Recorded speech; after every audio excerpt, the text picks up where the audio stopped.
కాదబ్బా, పెళ్ళిళ్ళు చేసుకునేది ఎందుకు? కలకాలం కలిసి ఉండేది అందుకే కదా.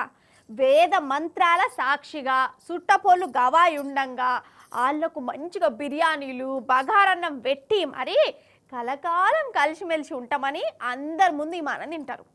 మరి అట్లా విమానం తిన్నప్పుడు ఉండాలనా లేదా? అదేందో కానీ అసలు ఆలు మగలంటే పాము ముంగిసలు లెక్కన అయిపోయారోళ్ళ. ఒకలంటే ఇంకొకరికి పడుడే లేదు, ఒకరు మాట ఇంకొకరికి నచ్చుడు లేదు, ఒకరు చేసిన పని ఇంకొకరు మెచ్చుడే లేదు. ఎందుకు ఇట్లా? ఒకరు కాకుండా ఇంకొకరు సర్దుకపోతే ఏమవుతుంది? గిట్లనే అనిపిస్తుంది. కానీ ఈ కాలంలో గట్ల లేదు. నువ్వెంత అంటే నువ్వెంత, నువ్వేమన్నా పుక్కడికి వేసుకున్నావా అంటే అసలు నీకు ఇంట్లో తిండి పెట్టుడే దండగా నీటికెళ్ళి ఇట్లా మాట అనుకున్నాడు, ఇంటినే నరకంగా చేసుకున్నాడు. సరే, లొల్లులు జవడాలు ఏ ఇంట్లో లేవు కానీ జరసేపు లొల్లి పెట్టుకోవాలి, మళ్ళా కలిసి ఉండాలి.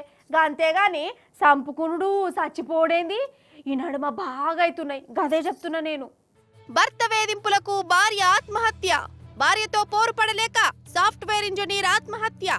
భార్యను చంపిన భర్త, సోదరులతో కలిసి భర్తను కడతేర్చిన భార్య. ఊరలో ఉప్పే లేదని భార్య మీద గొడ్డలితో దాడి. పుచ్చిపోయిన బెండకాయలు తెచ్చిండని పెన్మిటి మీద గ్యాస్ నూనె పోసి అగ్గిపుల్ల గీకిన భార్య. ఇగో ఈ నడుమ ఇటువంటి వార్తలు బగ్గ కనబడుతున్నాయి కదా అనోలా. సరే, ఇల్లన్నప్పుడు మాట పట్టింపులు ఉంటాయి. ఆలు మగలన్నప్పుడు అలుగుడు గులుగుడు నీలుగుడు ఉండనే ఉంటాయి.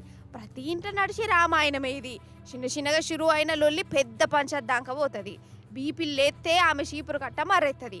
ఈయననేమో చేతికందిన కూరుసో కట్టెనో అందుకుంటాడు. బోళ్ళు బొచ్చలు భరతనాట్యం చేస్తాయి. దమ్ముకచ్చేదాకా ఒరుకునే కాడు కొరుకుంటారు. జరసేపటికి బీపీలు తగ్గుతాయి. అటెనకి ఎవరు మానాల వాళ్ళుంటారు, మళ్ళీ కలిసిమెలిసి ఉంటారు. ఉండాలే కూడా. కానీ చంపుకునేదాకా ఓడిందోలు. అసలు పెండ్లిళ్ళు వేసుకునేది ఒకరికొకరు చంపుకునేది అందుకేనా? ఒకరి మీద ఇంకొకరు పగలు పెట్టుకునేందుకేనా? తక్కువ వాడెత్తు. అసలు సాటి మనిషిని కొట్టుడే తప్పు. అందున సంపుడేంది అసలు?